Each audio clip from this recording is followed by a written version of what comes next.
حضرت علی رضی اللہ عنہ وجود کی غش نه نوته یو جهاد ور غش وزاري لري نو چې وجود کې دا غش نه نوځي او بیا تر او باسه نو پاسانه نه روزي اذان سره غوخه پرې کوي دا زمانہ خو د نشیستنه نه نه د نشي ګولې او نه پریشنونو دا به څنګه رو باسو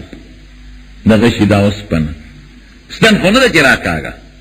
یا غنه خو نه چرا شیشه خو نه چرا رو باسم لیکن خو وزاري ځان سره غوخه کټ کوي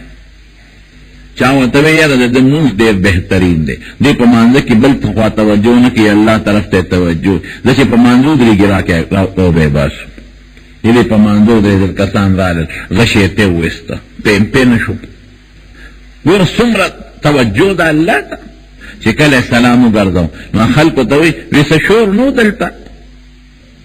په مانځ ولا هم سګانه ګنا لګول نه ویلام د ناغشيسته وینم پېښوي یو صحابی پا مانزو علار ماشون بچی پا کوٹا کے پروت تے اخو با دا کجوری چتونو او سوڑی باوی دیوالونو کی دا بارا نچتا مار را پریوت دا ماشون پا گیرا خودی چیز اکڑے منڈ اکڑے بارتا اے خلق خدای مو بخراش ہے دا ماشون پا خیٹا مار دے خلق را منڈ اکڑے امار تو خیدلے خدای تی ماشون بچ کا مارے مرکب دا صحابی سلام وګرځاو اخذ تویس شر شور نو دلته چغې مغه نه وي اوس پر زویم مار پر پروت نو ما دا بار جمعات نو بازار نه خلک راغفتل مارې مړ وی خدای خو پینین پېښې وېسې مې د یوګه شر شور غند راغل دا صحابه مونږ کې به خشوع خضوع کې پورا الله ته متوجه مونږ چې مونږ کو د دنیا ټول حساب کتاب پکې شیطان را تمام خلق یہ شیطان با پسند مانے میں پدقت بے مانے چی مونگ سے گورا ہوتا یعنی چی اخبار گورے با سوچ طلبل خوانا لئی دوڑای چی خوری سوچ طلبل خوانا لئی چی تابو کی دی مرائی کونن خطب چی اس کیس سوچ طلبل خوانا لئی چی جبا دی اسوازی دا سے سوچ بل خوانا دی اگر کی خب پورا متوجہ پلے دوڑای تا متوجہ مالگم خب پی جانی چی ریرا داو کا کمرا دا غرونم پاکی زان ساتے او دوکن پاکی غردے او خشتاق وخد بل دا مخنم پاکی روچتے نام پاکستان بل جمعه میں دا دعوت خبر ہوکلا ما دا چاوی صاحب یو ٹکی دی پاکی پریخو میں انسان دی یلی وی دا بے دعوت جی سڑی ڈوڑای لزی او میں دا خو اهم خبر دا نن سبا اکثر پا دی شادی حالونو کی خلق ڈوڑای کئی نو باز خلق دان لخچ مقدار بوٹان پیدا کری او خپل خشتا واسکٹی برابر کری غیر چمک ور کری او سرم خشتق ور کری گمون دی پاکی والی دا گمان کئی جزم سوکین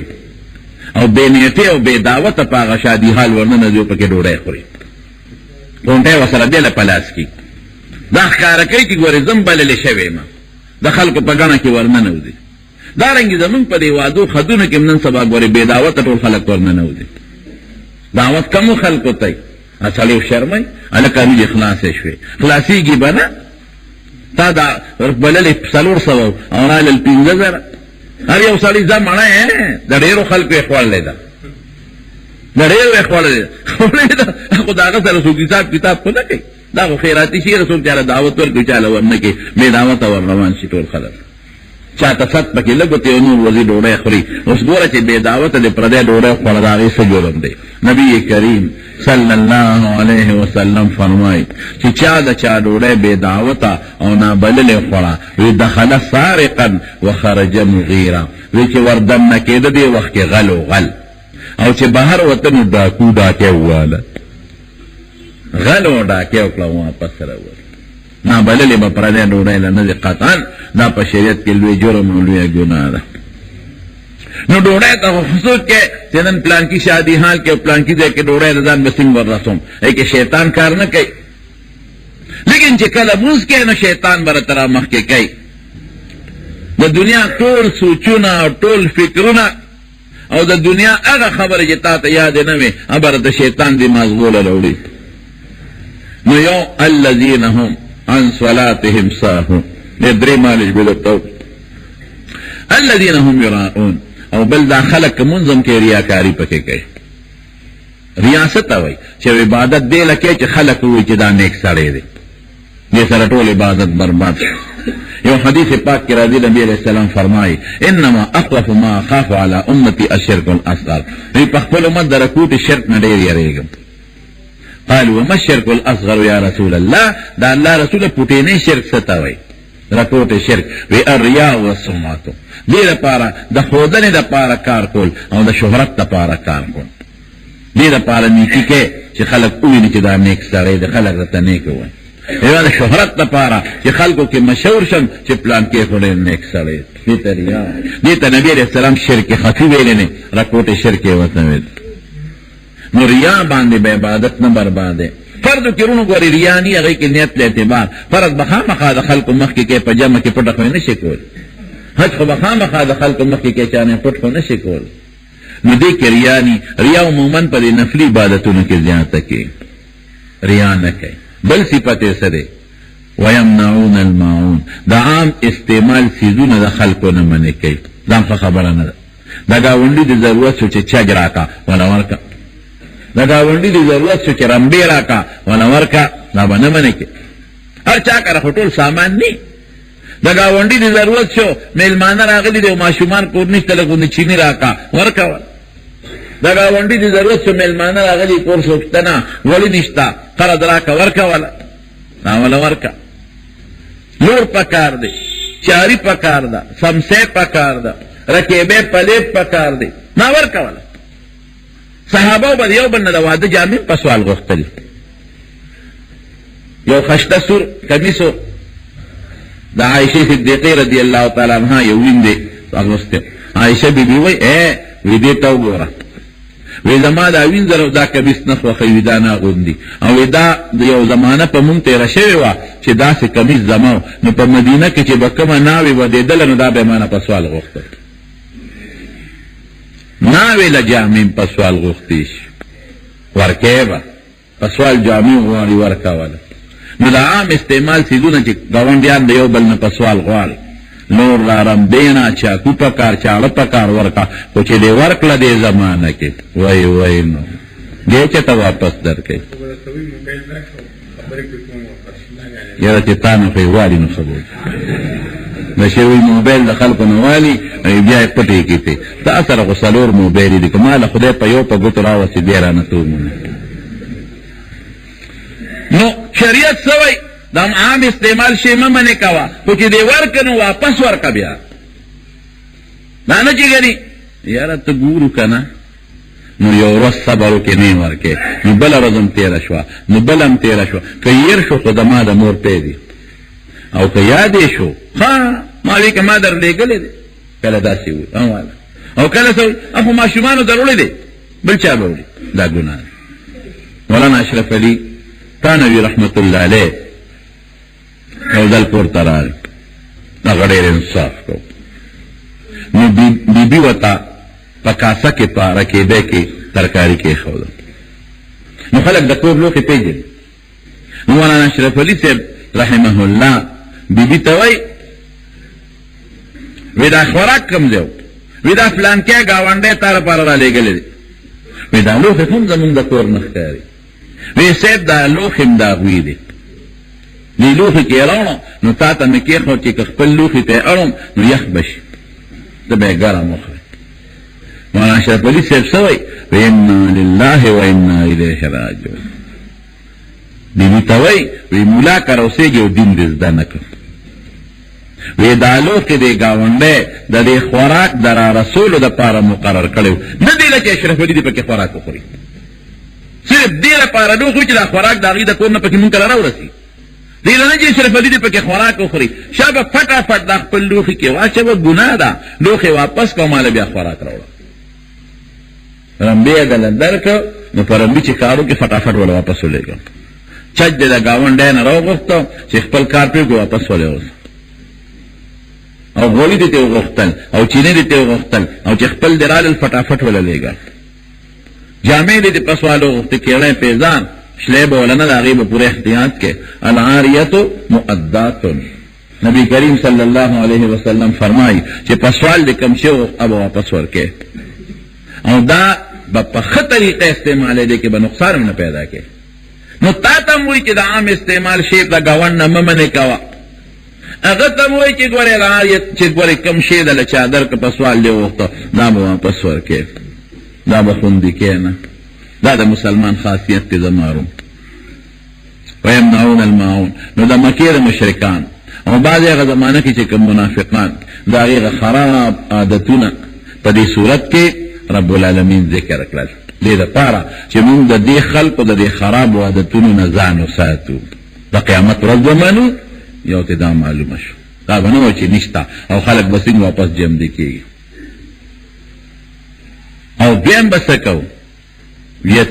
د یتیم مال به نه خورو، د هغه د مال به خیال ساتو. او مسکین فقیر که خپل مالی په خپله به ونه ورکو او که خپل نی بل ته به وایو چې لکه مدد به سره وکړو. او مونځ چې کوو په خپل ټیم به کوو په سوچته او د وخت نه به هم نه رستو کوو، قضا به نه کوو. او بل مونږ به خشوع خضوع سره کوو. بل ته څه معلومه شوه ریاکاري به نه کوو. عبادت په صرف دې لکو چې الله ویني او الله پې خوشحاله شي، د بنده د ښودنې د شهرت لپاره به نه کوو. او دا عام استعمال شي چې په ګاونډ کې او په برادرۍ کې د هغې ضرورت یې به نه منې کوو. او چې دې ورکړه نو چې هغه په خپل کار واغېسته نو او هم هغه شی بیا خوندي کوي نه واپس کوي. رب العالمین قرآن شریف کې بار بار فرمایي چې اے بندگانو د انسان واپس جمع کېدل ماته ګران نه دي. لکه څنګه چې موږ پیدا کړې دې سوچ وګوره د څه نه مې پیدا کړې. حضرت آدم علیہ السلام د خټې د تابوت نه پیدا کړه، خټه مې یو ځای کړه د هغې نه مې پیدا کړه. او د هغه بیبي حضرت حوا علیه السلام دا مې د هغه د کچې پختۍ نه پیدا کړه، بره پختۍ مې ته وویسته او د هغې نه مې د هغه بیبي پیدا کړله. او بیا هر انسان په دنیا کې د څه نه پیدا کېږي؟ یو څښا ګنده اوبونه چې خدای دومره قادر دی. الله قرآن شریف کې فرمایي اسمانونه مې پیدا کړل، اسم نو اسبان میں پیدا کر، او دا ازمکی میں پیدا کرے، او دا غرون میں پیدا کرل، او دا کائنات میں پیدا کرل، او دا انسان او دا حیوان او دا پا دریاب کے دن نکبان او دا مرغان میں پیدا کرل. زی پا دا اللہ وی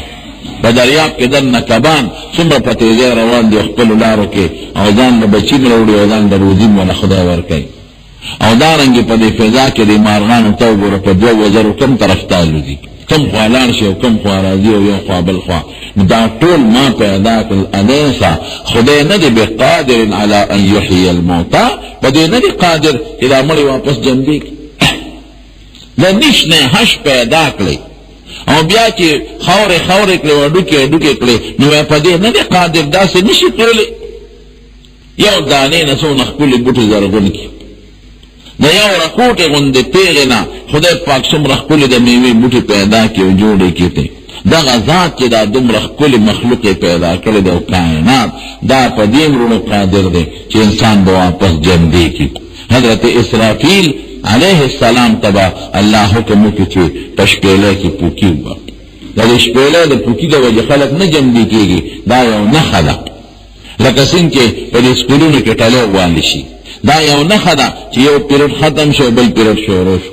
یو استاد لاړ شو بل استاد راشي. دقه رنګې اسرافیل علیه السلام ته به الله حکم وکړي شپېلۍ به ووایي، دا را دې نښه شوه. څومره روحونه چې دی به راوالو دي او چې څومره خلک مړه دي، که څوک په قبرونو کې پراته دي او که کم ذرې دي او که څوک په دریاب کې لاندې پراته دي، هغه خدای پاک ته ټول معلوم دي. هر روح به ورشي او په خپل وجود کې به وردن نشي او یو انسان به پیدا شي. نبی کریم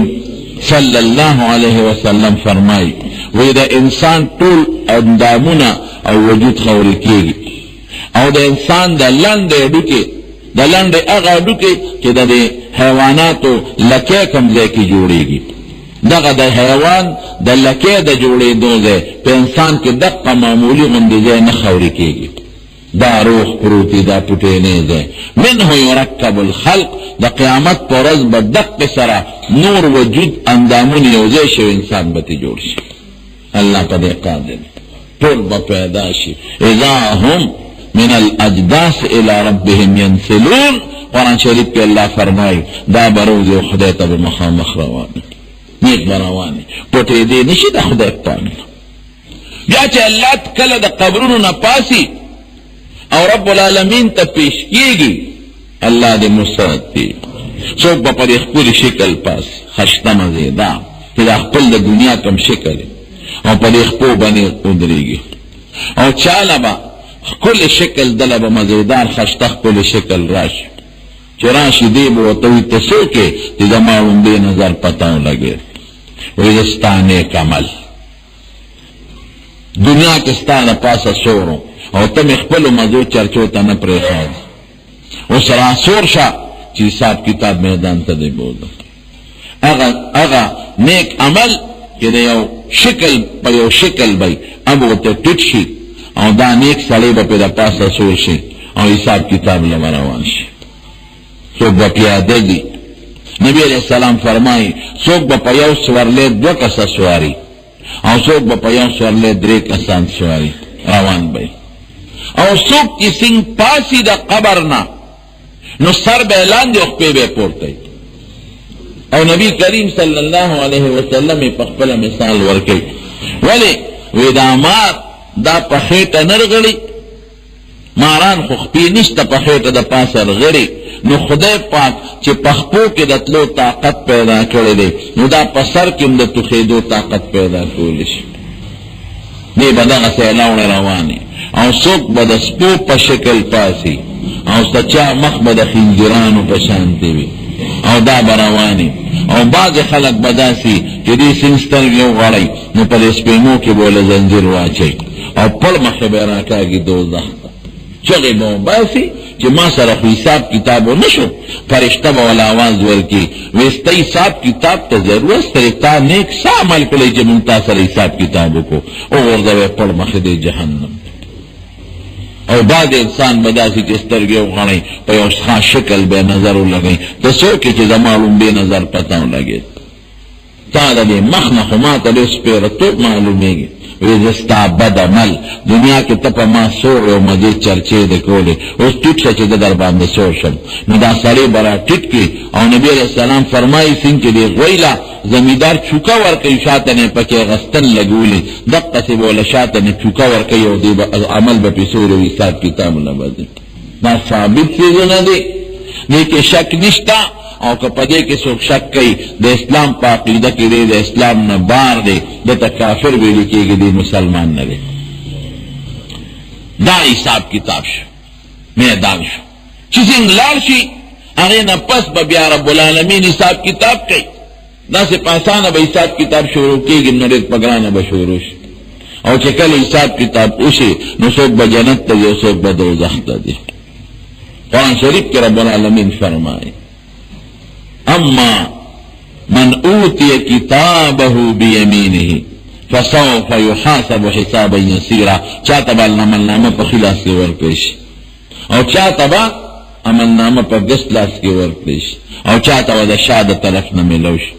ما د یو سړي سوال وکړم یاره وایي که ما عملنامه به مونږ په ښي نیسو که نه په ګس کې راکوي مونږ به ګس ته لاندې کړو او په ښي به ونیسم د دې څه مطلب شو ښي او ګس نو مې که د ښی لاس د فالج ووایي لکه دنیا کې بعضې سړي د ښی لاس فالج ووایي بیا پکې د نیو طاقت ني نو که په آخرت کې سره الله دا وکړي چې د ښی لاس د فالج زده شي او دا نیول نه شي کولی او فرشته له ډب در کوي چې نیسه نو په کوم لاس به نیسي وی پوه شول بیا بس ته اختیار نی لمن الملک اليوم قرآن شریف کې الله فرمایي ملک مونږ معنا بادشاہي کو او خپل معنا اختیار دی دلته لمن الملک اليوم الته اختیار د چا دی زما واست اختیار نشته دلته اختیار خپل چلول شي الته زما اختیار نشته قرآن شریف کې الله فرمایي لله الواحد القهار دا هغه ذات اختیار دی چې هغه یو دی او ډېر زورور دی ډېر زورور څوک یې مقابله نشي کولی یو او ډېر زورور دا هغه اختیار چاته عملنامه په ښي لاس او چاته په ګس چې په ښي لاس میلاو شو د سره به الله ګزاره وکړي او چې په ګس لاس عملنامه میلاو شي نو دا تباه و برباد شو دا غرق شو دی به دوزخ ته ځي بیا کافر چې دوزخ ته لاړ شي نو همیشه به په دوزخ کې پروت وي وتلی ته نشته او مسلمان چې کوم ګناهګار فاسق دوزخ ته لاړ شي نو دی به د هغه خپلې ګناه په اندازه وخت تېروي بیا به تې وځي ګناهونه یې ډېر دي نو ډېر وخت به پکې تېر کړي او که ګناه لږه د لږ وخت به تېر کړي او که ډېره کمه د لږ وخت به تېر کړي او چا سره به خدای ګزاره نه کړي نیک سړی دی ګناه کړې ده او بیا د خدای په حضور کې په سچه توبه ایسته ده او د توبې دا مطلب چې دا ګناه به بیا نه کوم بیا هغه ګناه نه م ده کړې نو قرآن شریف کې الله فرمایي اولئک یبدل الله سیئاتهم حسنات د دې ګناهونو به خدای په نیکو بدل کړي یو حدیث پاک کې راځي نبی علیہ السلام فرمایي یو سړی دی الله به ځان ته رانږدې کړي دومره به رانږدې کړي لکه یو سړی چې چا سره پټ ګپ شپ لګوي پټې خبرې کوي داسې به رانږدې کړي نو رب العالمین به دې تپوس وکړي ای بنده پلانکي ورځ دا ګناه کړې وه دا دې کړې وه دا دې کړې وه ووجدوا ما عملوا حاضرا اوس هم ګورې څیزونه پټېږي نه دنیا کې چې ته څومره خبرې کوې دا خدای نوټ کوي اوس خو تاسو ته د کمپیوټر او د کیمرو په خپله پته ولګېدل څومره تقریرونه کوي بعضې خلک هغه ټول په انټرنیټ کې روان دي پراته دي او چې څومره دې تقریر کوي هغه تصویرونه مو سره په انټرنیټ کې پراته دي هغه غیبي نه پراته دي په دغه پوټیني غوندې کارت کې څومره څیزونه پراته دي دغه ته ورته میموري کارډ ورته څه شی ورته ویل څومره د دنیا بلا پکې پرته ده په دې پوټیني ماشین کې څومره د دنیا بلا سامان پروت دی نو چې بنده له خدای دا طاقت ورکړي د خدای بني چې ستا څومره څه دي دا ټول الله سره نوټ دي د خدای یو کیمرا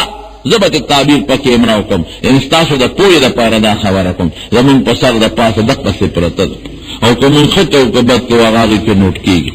هغه لګیا دي ریکارډینګ روان دي کېږي د خبرو هم کېږي د نظر هم کېږي او ټول کیمرا زمونږ د پاسه ګرځي هغه ریکارډینګ روان دی او چې ستا په کوم ځای کې شک پیدا شي چې دا مې نه دي کړی ټک به ورکړي هلته به راته مخامخ وښیي کړي دي که نه دي کړي ګوره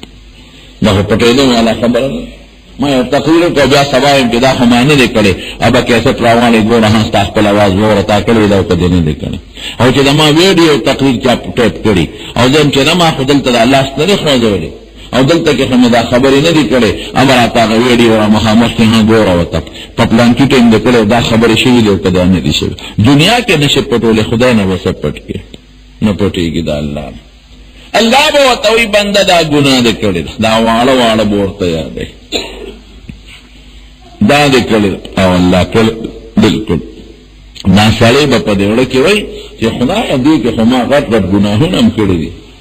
هسې نه راته را مخکې نه کړي تا دې را مخکې کړل خو غرق او تباه به شو دا خو پوټي پوټي راته الله یادوي وړه کې به وایي نو چې دا واړه واړه ورته یاد کړي یارېږي به چې غټ راته را مخکې نه کړي الله هغې ته ما ته راروان دی نه کې غرق به شو نو چې دا واړه بنده دا دي کړي دا ګناهونه که نه او کړي دي انکار نه شم کولی وی دا توبه دې ایستې وکړه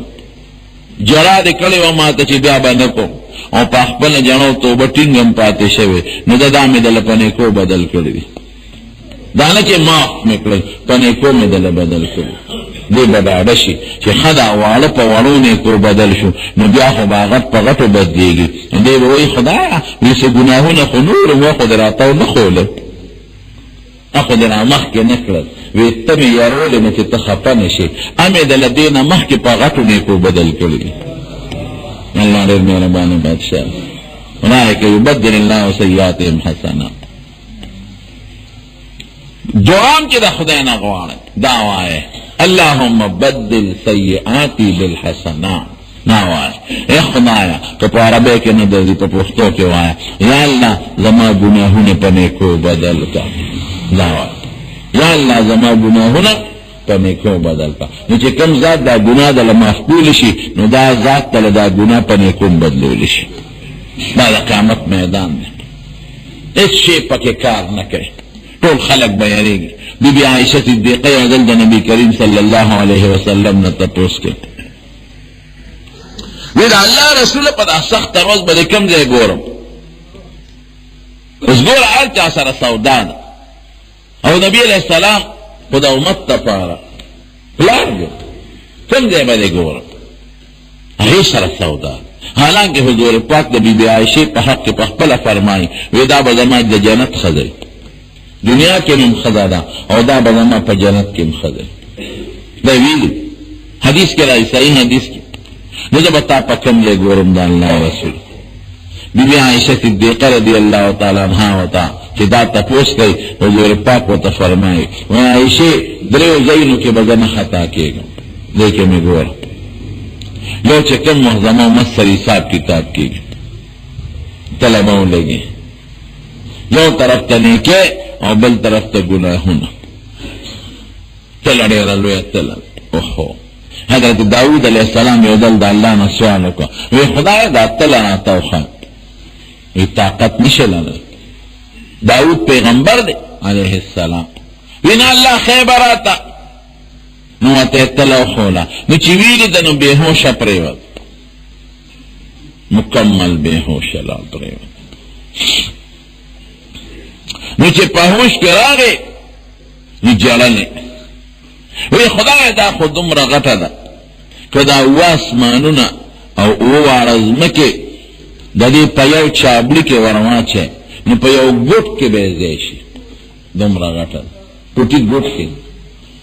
نو چې په دې اوه اسمانونو او په اوه ځمکو نه ډکېږي نو خدای زمونږ په عمل به دا څنګه ډکېږي زمونږ به څه عمل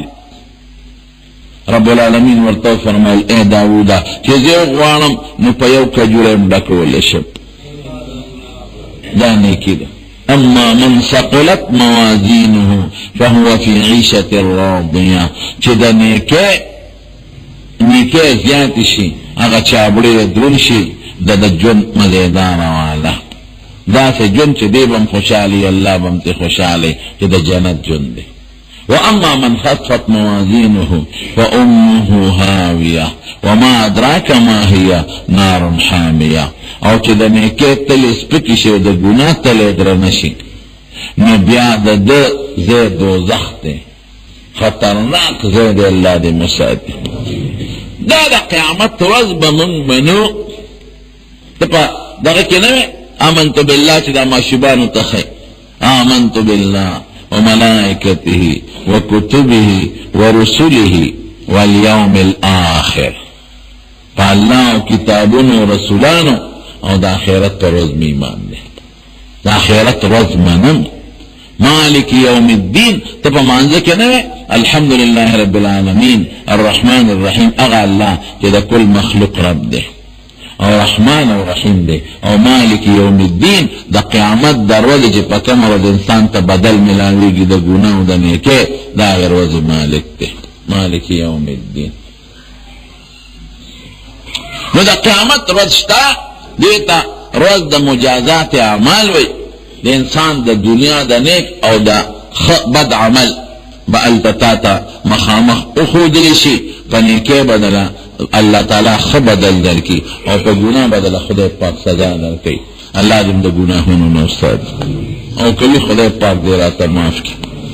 نو قرآن شریف کے اللہ تعالی فرمائی کہ تا مکے دے کافر ہوتا نکو رہے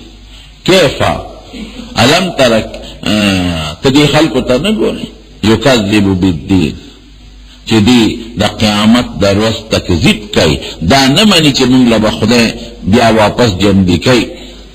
وی خدای بسی من جم دی کی او بیا برا سر حساب و کتاب کئی دا نمانی دا سوک دی دا ری خبیسان دی یواز دانا چی گلی زما طاقت و قدرت نمانی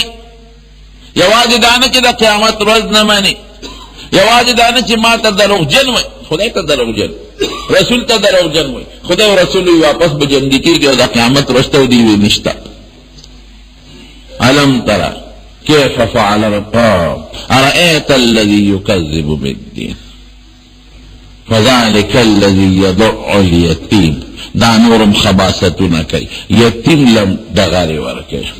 ليتيم مالم خري ليتيم مال بنخري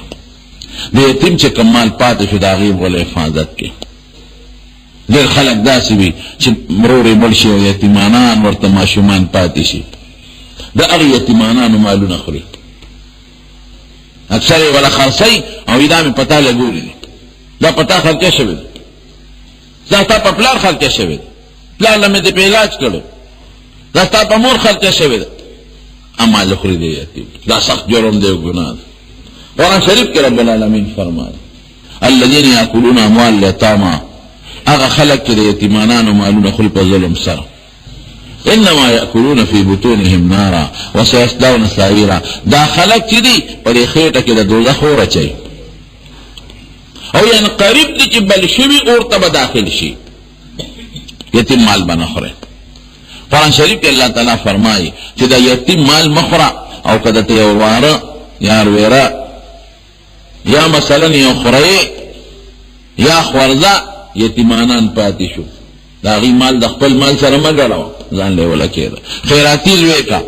او کته چې نه ما سره خو وسته کېږي خیراتی نشم غایلاوله نو چې پاغي څومره پیسې لګي او څومره خرچه کېږي نو اقم رضاغي د مال نو لګاو ځاته نه ګوري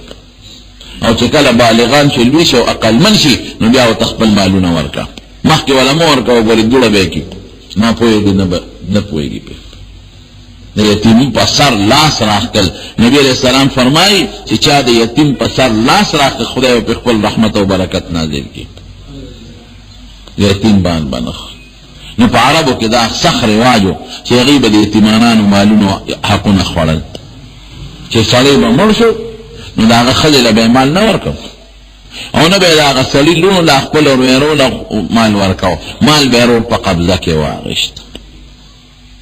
د حضرت سعد بن ربیع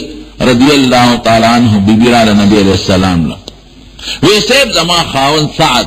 دا تا سره د احد په جنگ کې شهید شو دوه لونه پرېښودې یو ځه او د سعد رور د جنکو تر ټول مال په قبضه کې اخیستی دی د جنکو له څه نه ورکوي او چې د دوی مال نه خو څوک په نکاح نه هلي دا ماشومان یې به څه کوي نبی علیہ السلام مبارک د وحی انتظار وکړو دی کې وحی نازله شوه دا هغه سعد ابن ربیع چې کوم صحابي وفات شو د هغه رور یې راوغوښت وی دلته راشه وی خدای په قرآن شریف کې د یتیمانانو جنکو حق نازل کړ ګوره د اسلام نه مخکې دا حق نو خلق وی اسلام کې حقوق نشته قسم د اسلام خو د خدای جوړ شوی نظام دی نو د خدای جوړ شوی نظام کې به انصاف نه خدای کې انصاف نشته الله کې انصاف د الله رسول انصاف دار او د خدای د رسول جوړ شوی قانون انصاف والا دا حق ولا سورکی ماشومان دي تری ولا راو وی دلته راشه وی 200 یعنی په دریو کې 2 روپے په دریو کې 2 روپے دا رستا د یتیمانانو ورو دي دا ولا ورکی او اتم ایسا په اتو کې یو ایسا دا ستاد یوندار کېږي د خاون په مال کې دا ورکا او باقی چې کم پاتې شو هغه ستا شو دا د شریعت مسله شو د دین مسله شو لکه مثلا 40 روپے دی نو په 40 روپو کې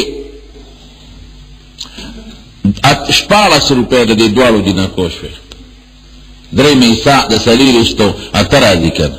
نو اته د یو جنې او اته د بلې جنې نو 14 دا 2/3 کېږي 200 دا د جنکو شو او اتم رصد د دې ښځې شو اتم رصد څو راځي هغه 3 روپے راځي 3 د ښځې شوې نو 14 او 3 شو نور لاس باقی 15 پاتې شوې دا 15 ستا شوې تېر کړې بل څوک نشته د اسلام او شریعت حق ورکړي جنکو له یتیمانانو له ماشومان دي یعنی یتیم له به د مکې مشرکانو کافرانو هېڅ قسم خپل حق نه ورکړو نو د دې مشرکانو یو خباثت دا یدعو الیتیم یتیمانان په ډغره کوي هغوی د خپل حق نه ورکوي د خپل حق نه دیکه کوي یو دا شو ولا یحض علی طعام المسکین او چې څوک مسکین راشي فقیر نو په خپله مولا مال نه ورکوي بل چا مالدار تم نه وایي چې مدد ورسره وکړه بس پیسې په خپله هړپ کوي په نه په خپل مال کې د مسکین حق مانی او نه بل مالدار ته وایي چې دا مسکین فقیر دی ولا ورکړه مسکین فقیر کې راشي او سوال وکړي او د خدای په نوم یې د نه سوال وکړو نو د خدای د نوم لحاظ به کې شی به ورکوي لږ شی ورکړه خو ورکړه او که مثلا درته پته چې دا خو یو سوال داسې سوالګر دی چې دا کاروباري سوالګر دی مثلا او یا دا چې دی وخت کې تا سره څه شته نه نو رټې به نه اما السائل فلا تنهر رټې به نه هسې ورته دوا وکړه خدای دې وبخه بی بی عائشہ صدیقہ رضی اللہ تعالی عنہ فرمائی یو ځل یو ښځه راله ورسره 2 لوڼه وي سوال یې وکړه د خدای په نوم څه شی راکړې وی ما سره په دغه وخت یو کجور او بل شی را سره نو وی کجوره مې په مین نیمه کړه هغه کجوره مې ښځې له ورکړه چې دا واله بل څه نو هغه ښځې هغه کجوره په میند نیمه کړه، نیمه یو لور له ورکړه او نیمه بلې لور له ورکړه او په خپله یې څه ونه خوړل، پاڅېده. وی چې دا پاڅېده دی کې نبي کریم صلی الله علیه وسلم را داخل شو، تشریف یې راوړ. وی ما وی د الله رسول یو بوډۍ ښځه راغله، سوالګرې سوال یې وکړ، ما سره بې د کجورې نه بل څه نو ما هغه کجوره راواغېسته، ښځې له مې ورکړه، نو هغه یې په میند نیمه کړه، نیمې یو لور له ورکړه او نیمې بلې یتیمې لور له ورکړه او په خپله یې ونه خوړه. حضور پاک څه فرمایي؟ وی عایشې چاته چې خدای لوره ور په غاړه کړي او دا سړی د هغه خپلو لورو خدمت وکړي، الله به له جنت ورکړي. سړی یو که ښځه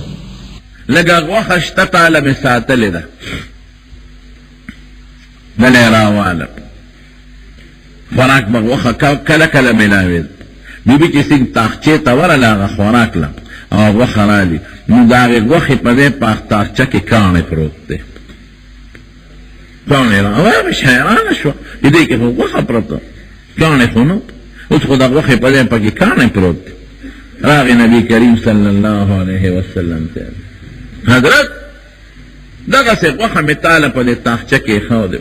چې تاسو به وخورئ، او چې تاسو رالی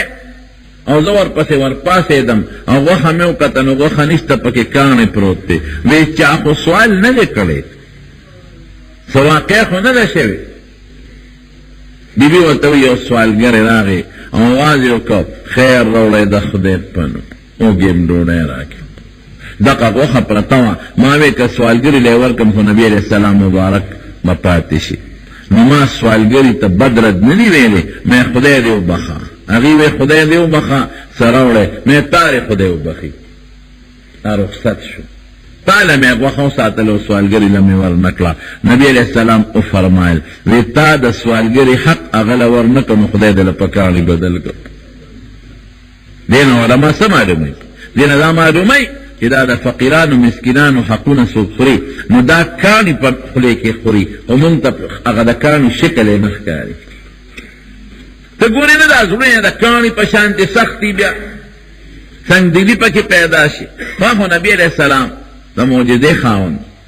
او صحابه د کرامت او د کشف خاوندان، نو هغوی ته د هغې هغه شکل د کاڼي ښکارېده او مونږ ته هم هغه غوښه ښکاري، هغه شکل د کاڼي راته نه ښکاري.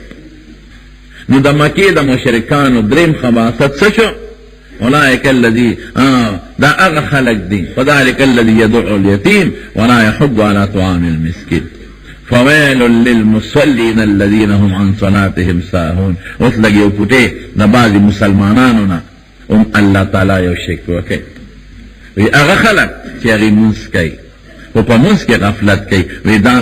دی لم ګورې لوی عذاب دی. او د مونږ غفلت په دوه قسمه ده، الذین هم عن صلاتهم ساهون، یو دا چې مونږ په ټیم نه کوي، مکروه وخت کې کوي، د دنیا روزګار کې اخترې اورېږه مانځه لازم اورېږه، خو چې نور زیړ شي را منډه کړي، قصدن به د مازدیګر مونځ د زیړوالي کې نه کوي. نبي علیه السلام فرمایي چې څوک د نور زیړ شي او دې وخت کې مونځ کوي، دا د منافق مونځ دی.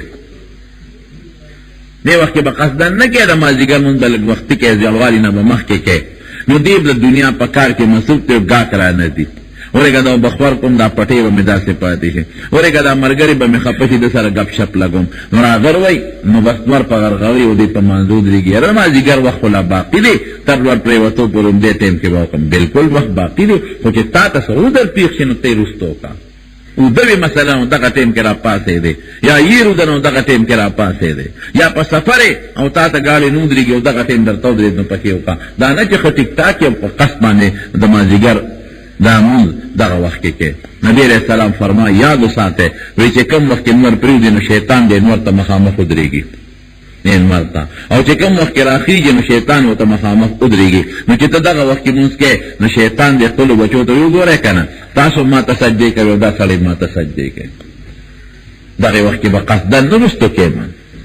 یو معنی دا چې خپل وخت کې نه کوي، د خپل وخت نه رستو کې هغه مکروه وخت کې کوي. دویم دا چې قضا کي، بعضې خلک هم دقسې کوي، د مړه ماسخوتن به ټول لمونځونه په یو ځل وکړو، د مړه مازدیګر به دا مونځ قضا وکړو، قضا به وکړو. نه، دا جرم دی. ګورې قصدن مونځ پرېښودل او بیا دا منس په بل وخت کې قصدن کول دا غټه ګناه کبیره ده چې دې اوکه بیا قضا پریده خو قضا دې اوکه نو ټیک ده چې غاړه خو د خلاصه شوه قضا دې اوکه خو په دې رستو کولو د ټیم بدله خدای په قیامت کې 83 کال او څه د پاسه میاشتې سزا درکوي په یو منس دا به نه رستو کې عذر د وجه نه کله کېدی شي عذر څه دی ټیم د نه یېرو او ریاض ده اوه خو یې لکه ماسپښین ټیم پوته ما خو لا یو وخت شته وده دی او ماسپښین وده شوی مازدیګر را پاسېدی او ځان ته یې په موبایل کې ټنټنګي ودرولې دی نو کار یې ونه کړ راویښ نه شو دا مسله شو او بله څه معنا ده چې په منځ کې ساهون منځ په خشوع خضوع نه کوي هم عن صلاتهم فی صلاتهم ساهون منځ کې د دنیا سوچونه کوي منځ کې د دنیا حساب کتاب کوي حدیث پاک کې راځي نبی علیہ السلام فرمایي حضور پاک اوای وی چې کله بانګ ویل کېږي نو شیطان تیزونه چې یو تختی او چې بیا اقامت شروع شي نو دی بیا تیزونه چې یو تختی نو چې کله اقامت خلاص شو نو بیا دی راشي نو سړی په دې وجود کې ورننوځي اذکر کذا اذکر کذا ورته هغه خبرې یادوي چې مخکې ورته یادې نه وي نو ورته یادوي نو چې سلام وګرځئ نو بیا وایي پته نشته چې ما درې وکړل او که څلور مې وکړل یو سړي راته وایي د ما یو سړي سره ډیوټي وه وایي مونځ ګزار وایي چې مونځ بیا وکړم چې ما څو رکاته وکړل مې زره نه څه خبره ځان ته سوچ کوه د شرجانه که نه مونږ به دله رکاتونه شمارو نو بیا پته نه لګي چې څو رکاته مې وکړل نو مونځ کې به غفلت نه کې مونځ ته پوره متوجه اوسېږي مولانا رشید احمد گنگوہی رحمت اللہ علیہ دیر لوی عالم تیر شوی دی زمونږ د دارالعلوم دیوبند په د اکابر علماو کې دیر لوی عالم دیر جید او دیر محقق عالم او د نقلی علوم سره سره د عقلی علوم د تریر به مهارت حاصل دی بخاری شریف باندې ردی او تقریر چالي چاپ کړی دی لیکلی دی لامع الدراری وته وایي زما په خیال عام طالبان خو څه کې چې ډېر ملیان به هم پرې نه پوهېږي د جوړې نقطې یې لیکلي یا کوكب الدوری په یو حاشیه د لیکل شوی د بل چا لیکلی د په ترمذي شریف نو خدای پاک ځل یو ډېر عمیق او جوړ علم ورکړی نو یو ځل تللی تانبون ته د مولانا حاجي امداد الله مهاجر مکی رحمت الله علیه د هغه یو واده اصل کې تللی چې واده له تللی بیا لکه سوچ کړی چې راشه حاجي صاحب حاجي امداد الله صاحب دا ډېر لوی بزرګ و مولانا اشرف علی تانوی رحمت الله علیه دا هغه پیرو او دا علوم دیوبند کې دا څومره اکابر دي دا تقریبا ټول د هغه مریدان دي نو دې لار چې راشه حاجي صاحب د علاقې ته راغلی مو واده له د هغه سره ملاقات به مو کوم دا حاجي صاحب ملاقات یې وکړه حاجي صاحب ورته وایي چې ما سره شپه وکړه وایي ښه شپې ته پاته شو حاجي امداد الله صاحب خو ډېر لوی بزرګ و ولی الله د زمانې هغه چې د تو قتل نو هغه ته پته ولګېده چې دا سړی خو ډېر هوښیار دی ډېر قابل انسان دی دنه خو ډېر کار اخیستلی کېږي ورته وایي تا بیعت کړی چا سره وکړه مولانا رشید احمد صاحب ورته وایي چې نه ما خو بیعت نه دی کړی وایي ما نه بیعت وکړه په خپله یې ورته وایي وایي تا کې زه ډېر ښه آثار ینم او د تندي کې د داسې نښې ینم نو څه ما نه بیعت وکړه مولانا رشید احمد صاحب خو د هغه زمانې نوجوان عالم و فلسفه او منطق او دا کتابونه به یې ښول هغه وایي بیعت به راسره وکړم خو دا مراقبې او دا ذکرونه او دا قصې پسې نه شم کولی د ما درس دی طالبانو له کتاب کتل دی او بیا درس دی نو که دا راته وایي چې یاره بیا به ذکرونه کې او دا ذکر به او دا ذکر به او دا به او تسبیح به ټولو اړوم او دا شغل به کې او دا به کې ګورې دې قصو کې دی نه او که هسې د برکت دپاره وی چې بیعت را سره وکړه در سره کوم خو ګورې بوج به را باندې نه چې مصروف کې به مې به نه په دا ذکرونو اسکارو کې بس واقعي درس ډېر لوی اثر لري درس و تدریس دا فرض دی دا ډېره لویه مرتبه ده درس نه به مې نه پاتې کې حاجي صاحب هوښیار وایي بس اس بوج هم در باندې نه اچوم سره بیعت وکړه بیعت یې ورسره وکړه حاجي صاحب خپلو مریدانو ته وایي چې د مولانا رشید احمد صاحب کټ ما سره کوټه کې یو ځای سم کې یو ځای به سملو دی ورسره یو ځای سم لاست حاجي صاحب رحمت الله علیه خو نیمه شپه کې اخر ایسا کې پاسه تهجد ولا او دسې وکاو درې مولانا رشید احمد صاحب لکه سوچ کې چې خدای کو دقه دې زو دیم او علم رولم خوبم ناراضي امر باندې پیښو نو دغه بدله زراشه بس وبکو یو سو رکعات تهجد به پاسه داو نازلنا پاسه داو تهجد وکړل ما چې جمعه تلوت وی کتل جمعه کې عالمان دي طالبان دي ټول په تهجد ولار دي ذکر او اذکار کې مصروف دي ذکر او اذکار کې مصروف دي نو زم وی چې راشه بس اسې سره وته دکېږي تهجد یو کړتم څه ذکر اذکار څه خو راځي کنه سار شو چې څنګه سار شو دې ما حول ولا لك خوان ورکا حاجی سے بولتوی کډیر ضرورت ترین او یو شپه دونو مثال شه وی صاحب مثال بشه زما سره نو مدرسې چوټی ده دوره دې نورم تیرې کړې چې دوره دې تیرې کړې نو حاجی صاحب سره کې ناسته وی صاحب ماته څه ذکر واسکار وسو خای اما حول پیسې ورو وینه تا ته هم ویلو چې پتا بوج نه شو خپل والی پابند دي بس صرف دا بیعت هم ستاله کار پاره کافی ده بس بل درس و تدریس کا واقع هم شی دی بوج در باندې نه چوم وینا صاحب بوج را واچوا نو د یویش پینه دریش پېښوي او د دریش پونه سلويخ ورځې غونډه چلې راځي صاحب سره په خانقاه کې تیر کړه او سلويخ ورځې پس چې ته نو حاجی صاحب بل خپل ټولو څومره چې داغه طریقې و اسکار داغه خلیفہ کې خلافت ولا ورکړي نو قاری صاحب لیکي قاری طیب صاحب وی مخکې چراغه نو وی د شپې عبادت هم نه کاو نه بل هم نه کول نو چې په لومبېش په پاسې له نو عادت یې جوړ شو نو چې درې ورځې تیر کړې نو عبادت ته متوجه شو هغه عادت په عبادت بدل شو نو چې سلوي شپې تیر کړې نو عبادت په خلافت بدل شو دا راځي صاحب خلیفہ شو یو ټکی وتا غونه وی چې دې ذکر کې دومره سوا او دې درود شریف کې دومره سوا او دې ذکر کې دومره سوا هغه ماحول یو کټ ماحول سره بدل شو قاری صاحب لیکلی قاری طیب صاحب وی چې دا کلم یا گنگوہی رشید احمد گنگوہی صاحب دا علم سره سره د تصوف یو لوی امام هم ته جوړ شو نو وی زه ځل دا جمعه ته لاړم گنگوه ته وی زه دا اتونه کالو ما وی مجلس کې بلګیو په جمعه کې خانقاه کې به ذکر او اذکار کېدل خلیفګان به صاحب طالبان به عالمان به غیب لا اله الا الله ذکر او اذکار کو نو په گنگوه کې دو بیان ډېر زیاتو غیب الخلق دا جامع وینځلې نو اوس په مسجدونو کې هغه زمانه کې خو به دا جامع باغ صوبالو ډبولې او یا دې دوبیانو مونږ په خپل لیدل دې دوبیانو د پیښور کې ولا دې دوبیانو جامع وینځلې نو دا یو طرف په نیولې او چتولې به کانی د برابرولې او چتولې به لکه څنګه سړی وږي ټکای دا څه به کان برابرولې نو قاری طیب شوی وی هغه دوبیانو باندې د مولانا رشید احمد گنگوہی رحمت الله علیه د ماحول دومره اثر شوی چې وی هغه باغ کپلو چتکړه او هغه کانی د برابروله نو د کپلې درس سره به الا الله الا الله الا الله کپلو چتکړه چې برابروله به الا الله هغه سره به الا الله دا د مولانا رشید احمد گنگوہی رحمت الله علیه دا خانقاه او ذکر او اذکار سره زمارونو بنیادی سیز کله یو خپل کشر اصلاح کول غواړي چې زما زوی دی ډېر خلک راشي راځي زوی مې په غلط طرف روان دی لوفرانو سره کېږي پاسي او پیسې الوځي او بېځایه ما سره ما ته سپک ګوري پلار ته سپک ګوري مور ته سپک ګوري او څه وظیفه وښایه او څه درود او څه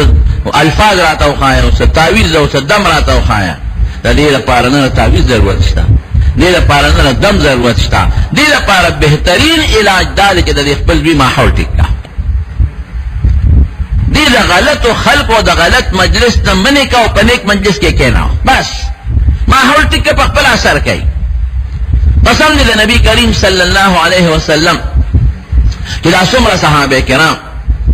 الله تعالی په صحبت د نبی علیہ السلام کې داخل کړل او دا مسلمانان او دې دا څومره دین ذکر دی د پیغمبر علیہ السلام د ماحول ناس ذکر دی ناس ته کړی د نبی علیہ السلام طاقت یې کتلی چې دې څه کوي او ما عمل اختیار کړی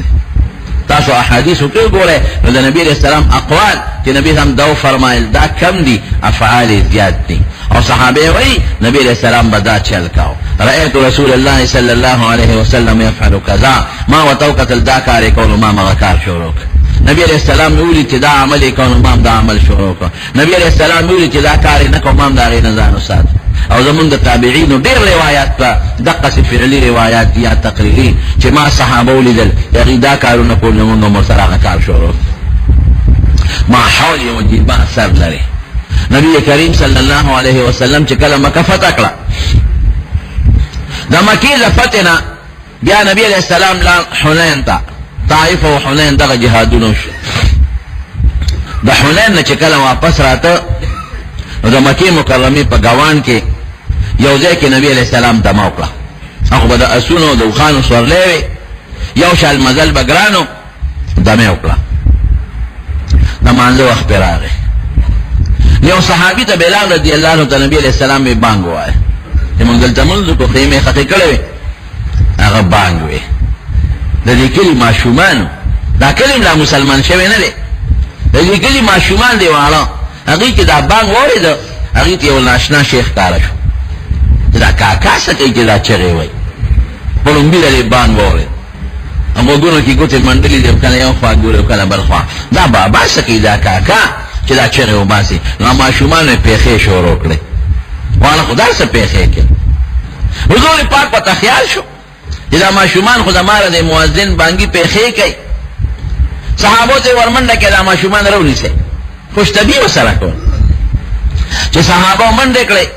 ټول واړه ته تختیدل یو ماشوم ابو محذوره هغه پکې راونی و تراوین و نبی علیہ السلام له راوسته چې پیغمبر علیہ السلام سره اودره دا ابو محذوره وی د اسلام نه نفرتو ما خپل دین خواخو او ما دې بانک پورې مونږ ټوکې کولې چې دا څنګه دې چغې وای وی چې نبی علیہ السلام ته مخامخ اودره دمګر چا پیرا صحابه ته توي وی ما ته وای بچي دا پیخي چې څنګه کولې شابه بیا وای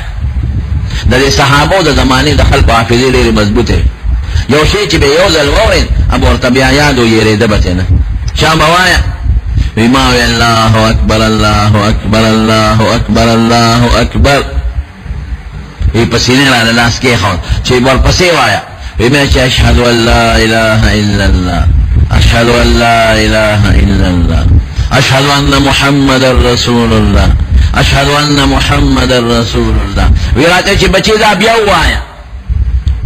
دا اشهد ولا الفاظ شهادتين دا یو ځل بیا وایا او پوښتنه واځي وایا وی یاره دم نو وی پوښتنه واځ مې وې اشهد ان لا اله الا الله اشهد ان لا اله الا الله اشهد ان محمد رسول الله اشهد ان محمد رسول الله وی به چې زمخ کی وایا ما حي على الصلاه حي على الفلاح الله اکبر وبان خلاص کو وی قسم دې چې ما د نبی علیہ السلام مبارک د لاس په دې سیره د پاسه ایمان کې خو او دا اشهد را باندې دوباره وی اسلام په پاړه کې ورننه دغه صحابه دې ما حالت مې وکړه څوک مسکی لګیا دي چې الله تعالی سوچت کړی دی نماز وخت او صفونو کې ودرېدل او خشتخپل شکلونه دي او یو بل سره مینه ده یو بل سره یو ځای ناستي وی کې دې ماحول ته مې وکتل وی چې د الله رسول ماته اسلام او خایزم ستا په دین کې داخليږي خدای مسلمان نو حضور پاک ولا بیا یو لوی نام ورکړ وی ځکه مې د مکه مکرمه مؤذن مقرر کړ ځکه مکه مکرمه لدی نه مخکې فتح شوی او لومبه باندې د فتح نه پس به حضرت بلال صاحب ویل ویزا ته مې د مکه مؤذن کړ او چې دا کم باندې په وجه ته مسلمان شوی نو ته په مکه کې هم د قصې باندې وې زمونږ عالمانو طالبانو ته ترجیح اذان وې ته به زمونږ ولا باندې هم د قصې وایا لا اشهد ان لا اله الا الله لا سلام الکلمه دا اول روایا او به په زور وایا نو چې دا څومره کافر تاسو وینئ چې دا د اسلام په دایره کې داخل شوی دي دا ټول د نبی علیہ السلام د ماحول متاثر شوی دي بعضې د جاسوسۍ په بنیاد راغلي یو کافر راغی او د نبی علیہ السلام خلاف دومره سخت و چې وی توره مې خصوصي سپیشل دې لپاره جوړه کړه چې نبی علیہ السلام باندې پرې غزار کو سپیشل توره او هغې له مې د زهر اوبه ورکړئ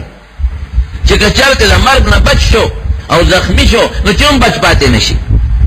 او بیا مې دومره خواري ورسره وکړه چې هغه مې د شا دلته کې شاته لاندې د کمیس کې مولدی جوړ کړه او شاته مې هغه ومنډله چې زما لاس کې چاته پته ونه لګي چې د سره توره شته او ورسره نشته او څادر مې ځان نه تاو کړ او چې رالم څنګه نبي علیہ السلام را باندې پوه شو دلته راشه او مخامخ کېناستم او څنګه حضور پاک ته مو قتل او د صحابه ماحول ته مو قتل بس وی پاک قټک به نبی علیہ السلام ته چې صاحب کلمه نه تخایا وی تور خودم شاته باندې ده تور خودم شاته باندې ده راځي دیشه وی ورنه دیشم کلمه شهادت مې خدای مسلمان لوی فرست صحابه کرام زبرته یو څه شمیرم لوی فرست د صحابه کرامو چې دا د نبی علیہ السلام په صحبت کې داخل شو او د حضور پاک او د صحابه ماحول ته قتل خدای پاک داغي نه کوم استای جوړ نن داغي مثال نشي پیش کول د حضور پاک خوري معجزې دي ګوت مبارکونه او به دا یو معجزه ده یو ځای کې ضرورت د موراله وبنوي نبی علیہ السلام مبارک صحابه ته ویل کې شانته وب پیدا کی هغه کاسه کې لګي وب پیدا کړي هغه پکې د خپل ګوت مبارک کې خوندلې وب په خټ کې دوه او چې څومره صحابه هغه اومس کړي سارویا مسکلي مشغول هم ته ډکل معجزه شو یو ځای کې د لسماتي ضرورت راغی د سوء پنۍ سے انتظام نو میدانو کولا قدرت دقه سي او مخامخ یو صحابي وي مخامخ یو اونه وګوره لري او بل طرف ته یو اونه یو ته اشاره او بل ته اشاره یو اونم په پدمکه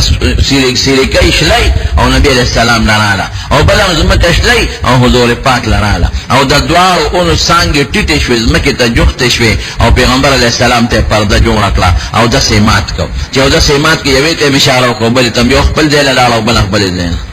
جاءت لدعوته الاشجار ساجده تمشي اليه على ساق بلا قدم ہے بلا معجزہ ده خوراک معجزه دي حضرت جابر رضی اللہ عنہ نبی علیہ السلام نے ډوډۍ وکړه لکه شان ډوډۍ او پاغي باندې بلا پینځل لسو صحابه را له خدای پاک مالک ډېر معجزې دي د حضور پاک یا ونه ده یو صحابي نبی علیہ السلام نے ډوډۍ وکړه یو چیرې مولانا کړ وی چې هغه وخت یو خپل اډو کې پزماکو ورغون وی دا اډو کې راغون کا وی هغه اډو کې مولا راغون کلمه ختم ولا کې خوذل وی پاغي لاس مبارک کې خو واپس ته چلے جوړ شو او دانه چې ګني بس بیا مړ شو د ډیر عمر منکر یو بل صحابي وی نبی علیہ السلام یو تولیه راکړ یو رومال هغه په مخ مبارک وچ کړو ایمان راکړ وی قسم دې چې خیرن بشو تنور کې به مې واچم نو پاک بشو ما په بوچه ته نه لیندلې تنور کې به مې واچو او بار به مې راو پاک بشو دا د حضور پاک معجزې دي نو کانو د نبی علیہ السلام په لاس کې تسبیحات ویلې نو صحابي وی نبی علیہ السلام صلی الله علیه وسلم وی سبحان الله سبحان الله سبحان الله بیا حضرت ابوبکر لور کړ دا غلاس کې لګیاري سبحان الله سبحان الله سبحان الله بیا حضرت عمر فاروق لور کړ دا غلاس کې سبحان الله سبحان الله سبحان الله بیا حضرت عمر حضرت عثمان لور کړ دا غلاس کې بیا تسبیحات بند کړ دا د حضور پاک معجزې لیکن زمارو دا ټول معجزې یو طرف ته دا څومره معجزې دي د پیغمبر علیہ السلام د ټولو نه غټه معجزه ده چې دا هر صحابي د حضور پاک مستقل معجزه ده کانی نرمېدل آسان دي کانی د چولې په بټای کې واچي نو او بوبشي ایرش اوس باندې نرمول آسان دي اوس باندې چې څومره سخت دی نو بټای کې واچي ودا اور نو بیا تاوه سره زر نرمول شي سپین نرمول شي غر ټوکړې کول شي په انسان چې خراب شي هغه سمول آسان کار نه دی ګران کار یو انسان چې خراب شي قسم دې مور او پلار ورته نصیحت کوي علماء ورته نصیحت کوي دم درود پسې ګرځي نه سبيږي او د نبی علیہ السلام صحابه کرام تاسو بوله د جاهلیت زمانه کې دا کم خلک او چې د حضور پاک ما حول درال او نبی علیہ السلام سره ناس ته وکړه کوم استیته جوړ شي حضرت عمر فاروق رضی الله عنه حضرت ابوبکر صدیق رضی الله عنه حضرت عثمان رضی اللہ عنہ دا دا حضور پاک دا ماحول سر ماحول دیر دوی سر لری رو نو دا بچو دا اصلاح لپارا دا کشر کل دا اصلاح لپارا ماحول ٹک کے وزیپو خواہی چیزی ویم پا وزیپو نا ٹکے گی پا گندہ ماحول کے دی ساتلی دی پا وزیپو نشی پاکولا تاویزو کا چلا ما دا بچی ٹک سی پا تاویزو نیم نشی ٹک کولا بہترین شی داری چې خپل کشر کل بچی د خپل لاس نمو باسا تر سوچ ستا په لاس کې او ستا په اختیار کې نو نیکانو سره کېناو عالمانو سره کېناو دیندارو سره کېناو په دې به ماحول ټیکی او کله وخت نه په بچی پړې واره ورځاو او ګنده ماحول سره هغه عادتونه و والله کې بیا سم کې بیا نشي سم یا به ټول عمر ګنده موبایل ګوري او په هغې کې به غلط تصویرونه ګوري او په هغې کې بربر فلمونه ګوري او په هغې کې به د ښځو تصویرونه ګوري. ماحول خراب دی، ماحول ګنده ماحول کې ورننوتلی. او نن سبا خو انټرنیټ او موبایل د لوفرۍ دپاره او د فحاشۍ دپاره د دې نه خطرناک اور د دې نه بل نشته. موبایل او انټرنیټ دا خطرناک اور دی. دې اور چې څوک والي دی هغه رغېږي نه. لګیا دي میموري کارډ خلک ډکوي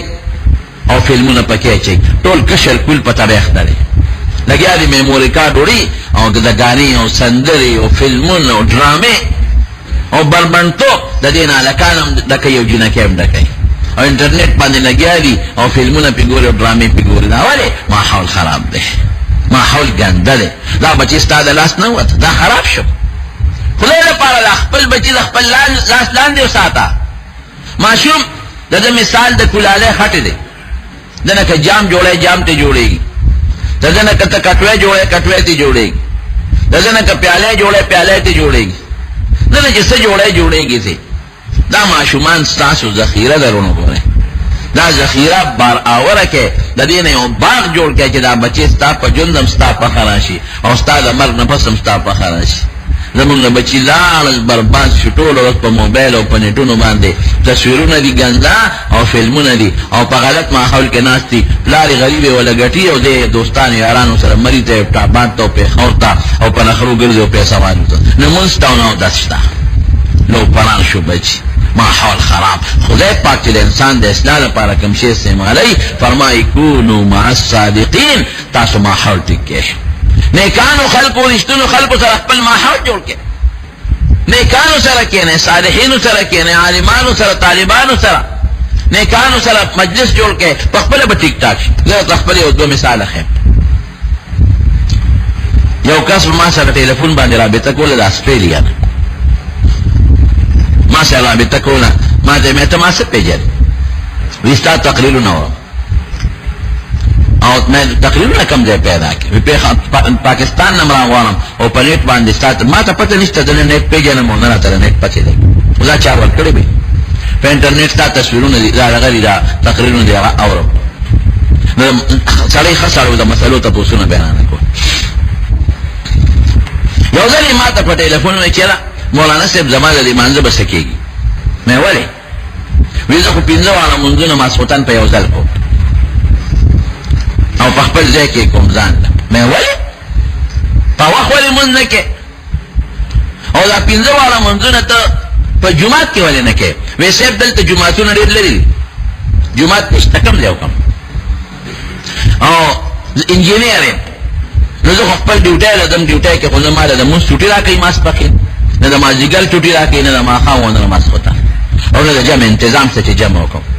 نو به زه چې ډیوټی نه فارغ شم او ټایم ولګم او واپس خپل کور ته راشم، نو 15 واړه لمونځونه بیا ځان له کوم. مې څو کاله دې وشو، دا دې یو کال 2-3 کېږي، مې څو کاله دې وشو. ما ته یاره زما خو تقریبا 11 کاله وشو. مې دا 11 کاله دغه ژوند دی ویو او بلکې راته وایي چې روژه دلته کې 20 ګنټې 21 ګنټې 22 ګنټې روژه. ما وایي دا خو تا ځان غرق او تباه کړه. همیشه مونځ قصدن قضا کول خو ډېر لوی جرم او ګناه ده. که په غلطۍ درنه مونځ قضا شو بیا دې وکړه په غلطۍ، نو هم ګناه کبیره ده، توبه وباسئ، الله به دې معاف کوي. خو قصدن دا مونځ به ماښام کوم ماسخوتن به کوم، دا خو ډېر لوی جرم دی. نو یو خو دا جرم کوي چې قصدن مونځونه په وخت نه کوي، دا خو تا دومره کبیرې ګناه وګټلې چې د حد نه وتی. نمبر 1. دویم دا دی چې جمع ده نه پاتې ده، نو ځان لمونځ یو په یو دی چې جمع سره کوي یو په 19 دی. دا دې څومره تاوان وکړو. نو ما دې زه دلته څه وکړم؟ دلته جوماتونه ډېر لرې چې د جمعې مانځل هم نه شم ته یا د اختر نه ځم ماحول. ما وایي دا مهرباني وکړه چې دا نوکري دې پرېږده، راځه خپل وطن ته. دا څه کوې؟ پرې ډېره پزه ولګېده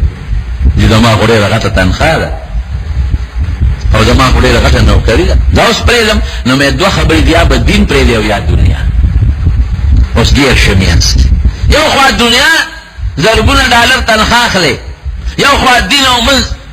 او مې نوره معاشره بچي وی بچي خو دلته نه راولم. مې ولې؟ وی دلته خو ټول بربنډتوب دی، دلته بچي ته راوستی شم. ماحول ډیر زیات ګنده دی، خلک را بدعملي سړک په غاړه یو بل سره کوي، او په پارکونو کې او په چوکونو کې خلک لګیا دي او ناروا کارونه کوي. دلته به چې ته راوستی شم ما وې دا مهرباني وکړه خدای دپاره نوکري دې پرېږده، که د خدای سره تعلق دی پکاري مونږ د خدای سره ستا تعلق دی، 15 وخته خدای سره ستا تعلق د مونځ په وجه جوړ دی، نو که خدای سره تعلق ساتل غواړې او آخرت ښه کول غواړې دا نوکري دې پرېږده. وایي دا تنخوا پلان کې مې بس ډېره دې ګټلې ده، مې اندازه مې لاس سره چې تا به دومره ګټلي که ته لاس په خپه کښېنې ستا هم کېږي د دوی دې هم کېږي نو څو دې کېږي. خیر خبره خلاصه شو. ډېره موده پس دې کور ته راغلم، ما ته څوک مېلمانه راغلي وو، څه تحفې راوړی وو،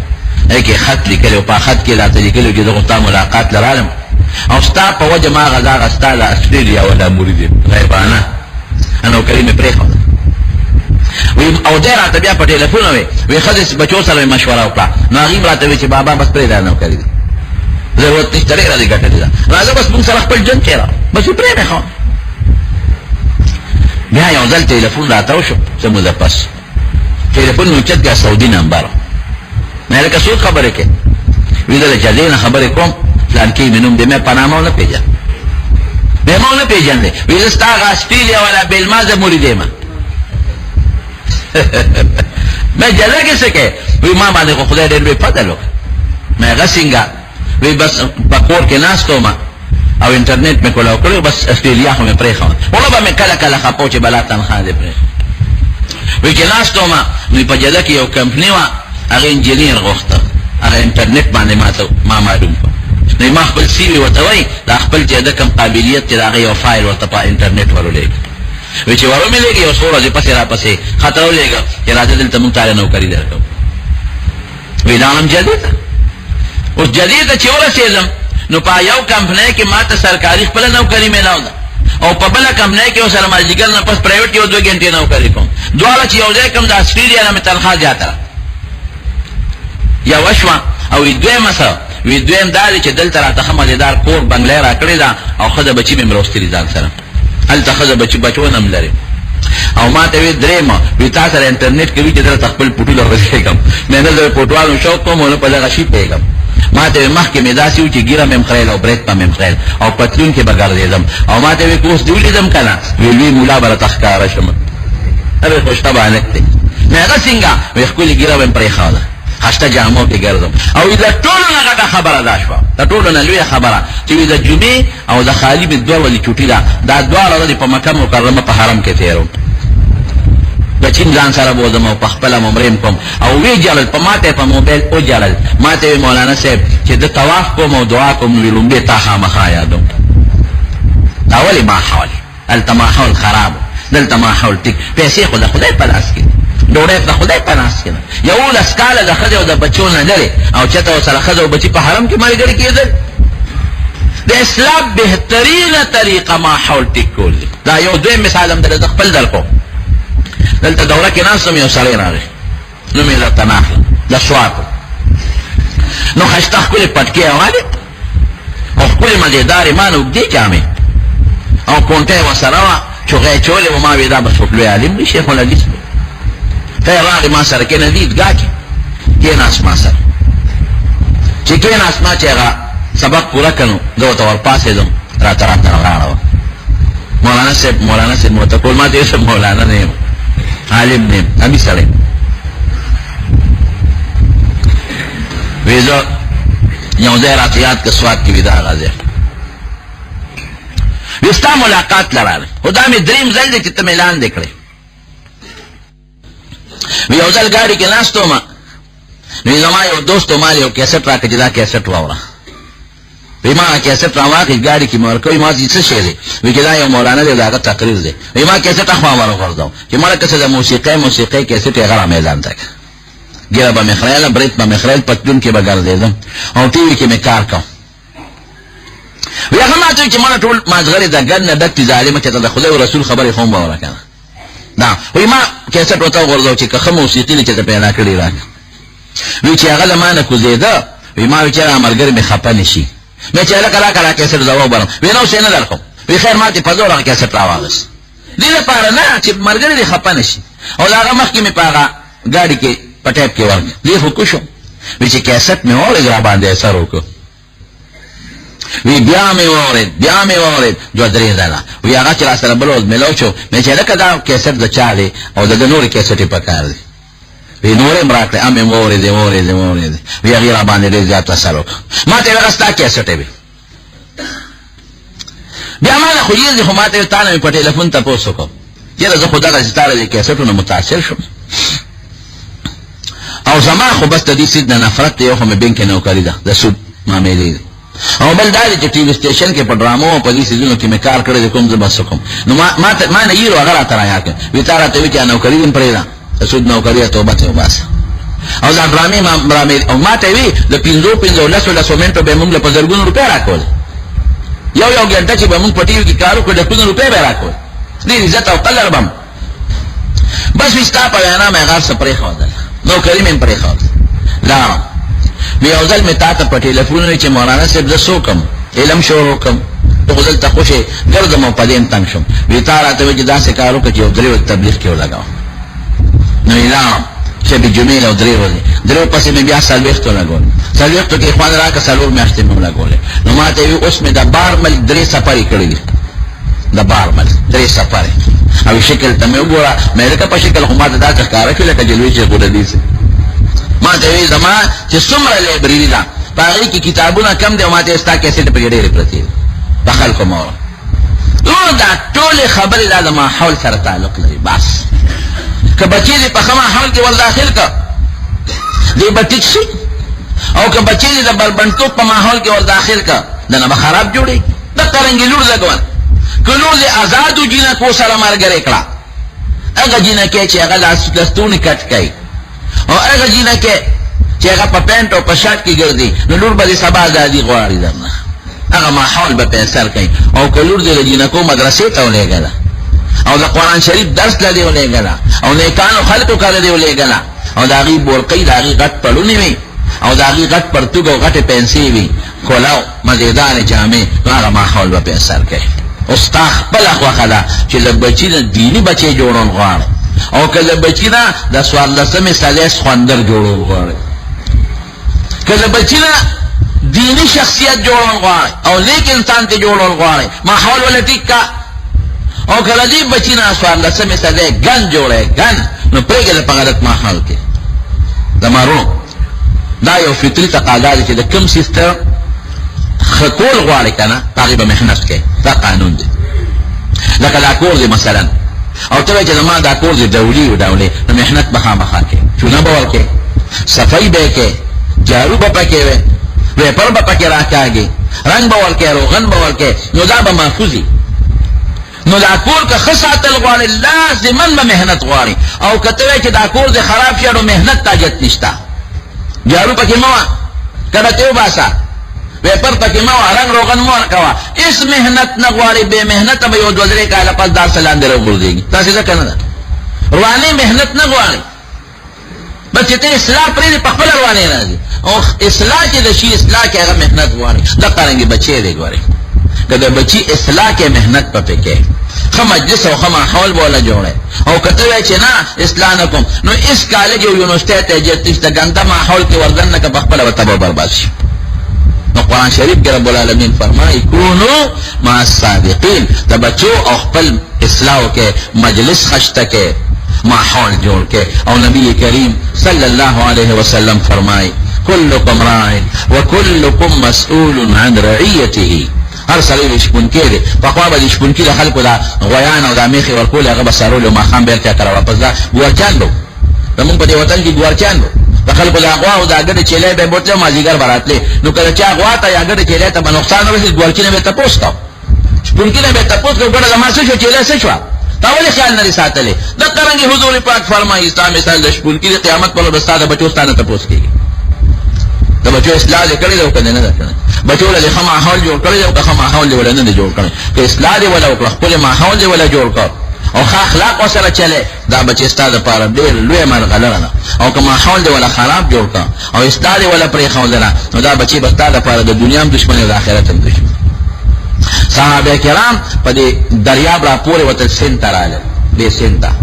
تاسو به د سکول په کتابونو کې کتلي د محمد بن قاسم واقعه محمد بن قاسم دې د سند ته راغلل صحابه. نو چې د سند خلکو به صحابو ته کتل مسلمانېدل به. د سند نه بیا پنجاب ته راغلل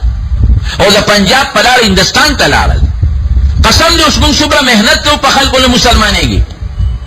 محنت پې کوه څوک نه مسلمانېږي. مولانا عبیدالله سندي رحمت الله علیه تللی و د روس هغه مشر ستالن لا چا چې انقلاب راوستی و ستالن هغه له لاړ او مولانا صاحب مولانا عبیدالله سندي رحمت الله علیه هغه ورته خپل دلایل هر څه پیش کړل چې ته دهریانو خدای نه منه، ته مسلمان شه او زمونږ د اسلام دا نظام دی، دا نظام مطالعه کا، دا وګوره او په خپل روس کې دا نظام متعارف کا، هغه دهریت متعارف کا. دا دهریت ټیک نه دی ګورې د سبا برزین استا قوم تنګي، دا اسلام والا سسٹم دا په خپل وطن کې نافذ کو جاری کا. هغه مولانا سے مال مقرره کدا ز ګورم استالن دی روخيارو هغه د اسلام پورا مطالعه وکړه مکمل اول اخره پورې. مولانا عبیدالله سندي سے بیٹه مرکو چې بیا دې دوباره ورغی وې کستا په دې خبرو کې شکی ماته وای چې شک درلکم. استالن ورته شک مې نشته، د اسلام د نظام نه بهترین نظام د معاشري د اصلاح لپاره بل نشته، د بچی د اسلام اصلاح لپاره د اسلام نه بهترین شی بل نشته، د ښځې د بچو د کور ماحول کلی ګاون او د قانون د اسلام نه بهترین بل نشته. بالکل نوی کستا ته شک مولانا سے بھی خوشحاله شم چې سړی به مسلمان شي او په روس کې به اسلامي نظام اعلان وکړي. وی ما ته چې اس شک مې نشته بهترین نظام دی. خو مولانا صاحب یو تپوس ته نه کوم وایا دا نظام ته ما ته عملي چلته خولی شي یو نمونه راته وښایه چې زه ورته وګورم هغسې وکړم. او دا کم نظام چې دا کم تا ما ته پیش کړی دی دا په مسلمانانو کې ما ته عملي ښودلی شي. یو 1000 کسان په دې سیز ما ته ښودلی شي چې دا دغسې شته اوس دې زمانه کې دغه نظام یو ملک کې راته وښایه او دغه افراد راته لږ مخامخ وښایه نو بالکل در سره ملګری کېږم. مولانا صاحب وایي چې ما نظر وکړه ټوله دنیا کې په دې نظام کې څوک نه ښکارېدل، نه مې شو ښودلی ورته. یو د صحابو جماعت په دې نظام برابر و. نن موږ محنت کوو کوشش کوو خلک د اسلام نه تښتي، هغه چې به صحابو ته کتل اسلام ته به راتلل هغې ماحول ټیکو. نن زما که سر ټکي سینه به مې خرابوي، سینه مې ټکي د کونډۍ به مې خرابي، کونډۍ مې ټکي خپې به مې خرابي، که معاملات مې ټکي عبادات کې به مې فرقي، که عبادات مې ټکي معاملات به مې خرابي. مونږ به کوم روجې به نیسم، ذکر و اذکار به کوم، ګیره به مې پټکې به مې هلته به سود کوم، معاملات خراب. هلته به ګنده نظام نه منډې وم، هلته به موبایل ګورم، هلته به پلیټ ګناهونه ګورم، معاملات به مې ټکي، کاروبار به مې ډېر مزېدار او خشتې عباداتو کې به مې نقصاني. ډېر خلک وایي که نه شکل ته مې مه ګوره مړه عمل ته مې وګوره. نه نه شکل عمل سره تعلق لري، دا خطا خبره. عمل به ډېر مزېداري خشته کې شکل به خرابي. نو ماحول د صحابو هغه چې خلکو دا تابعین چې دا دومره په لکاو خلک اسلام کې داخل شو دې مدرسو کې نه داخل شوي، دې د دعوت او تبلیغ دومره ډېر نه دي شوي، دې په سکولونو کالجونو کې نه دي داخل شوي. دې به د صحابو ماحول ته وکتل، د صحابي به څنګه هغسې به جوړېده، صحابه به د نبي علیه السلام ماحول ته کتل بس هغسې به مسلمانېدل. او جاندار خو څه کوي بې جان اثر کوي، بې جان. د هغې مثال هم در درکړم. د کافرو ګولی ده، د کافرو سپینه صندوق کې واچوه یو ګنټه یا 2 ګنټې، بیا ته هغه جامو ته ګوره د کافرو د ګولۍ خوشبو به کوي که به نه کوي؟ ګوره بې جان شی دی سر یې وکړو. ګلاب راواله جیب کې واچوه د ګلاب پاڼې 100 او بیا ته هغه جیب وڅنډه، جیب نه به هغه خوشبو ځي که به نه ځي؟ یا په جومات کې دلته کې پخوا به خلکو ګیاګانې چولې بروزې او لوښې به یې چولې. جومات کې دې لوښې او دې بروزې چې به واچوله، آیا دې بروزې لوښې به بیا چا څاروخ پوت اچول؟ نه. بحران ته به یې غورځوله؟ نه. جومات به یې پاکو هغه به یې وړله اوبو کې به یې غورځوله. ولې دې بروزې جومات کې وخت تېر کړی دی؟ یا کوم رومال چې تا د قرآن شریف نه تاو کړی دی، د قرآن شریف کڅوړه دا خو د بازار ټوکړه ده په 10 روپۍ کېږي، په دې چا پوزه سون کړې ده؟ نه. په دې اوس اسمات یې چولی شي؟ نه. ولې نه شي چولی؟ ماحول یې قرآن سره پاتې دی، ژوند یې د قرآن سره پاتې دی، ټوکړه د وسړی پې کړی دی. دې برولې دې ټول جومات کې وخت تېر کړه، ماحول د جومات سره جوړ دی، ځکه نه په دې خو څوک پوزه پاکه کړي نه شي پاکولی. نو چې بېجان شي دا یو ښه ځای سره د هغه ماحول پاتې شي او د هغه وخت تېر شي، د هغې خلک احترام کوي، قدر یې کوي. نو چې انسان د انسانانو نیکانو سره پاتې شي خدای به قدر نه کوي. بهترین شی د ماحول جوړول. کشر کول چې څومره ستاسو دی ګورې زنه روان دی، ټول بربنډتوب پسې روان دی، ټول مازدیګر او ماښام صدر ته اسلام آباد ته یو خوا بل خوا بربنډتوب پسې منډې وایي، ټول په موبایلو کې نښتې دي، ټول په انټرنېټ نښتې دي، ټول په بربنډو فلمونو نښتي دي. خدای لپاره د دې بچو اصلاح وکړئ. څه کوئ؟ په کوم طرف روان دي؟ دا راولې نیکانو سره کېنئ، علماو سره کېنئ، دعوت لارې سره مخامخ کړئ. دې نه کار والی چې دا بچي ستا ذخیره ده، چې دا صالحان او نیکان جوړ شي، دنیا کې هم ستا د فایدې، آخرت کې هم ستا د فایدې. او که داسې پړې ور واچو چې زموږ بس خپل کار به کوي، نه په دې نه خلاصېږي. خدای به قیامت کې تا نه تپوس کوي چې ستا وس کېده ولې بچی غلط طرف ته بوته، او دنیا کې هم ستا لپاره تبې ذریعه ده.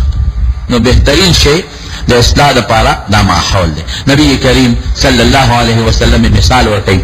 وی دا د ښه ماحول مثال هغه د عطاري دی. یو سړی عطر پروت سره کېناست، یا به چې عطر والي، یا به هغه له اصل هم په غوږ کې کېږي،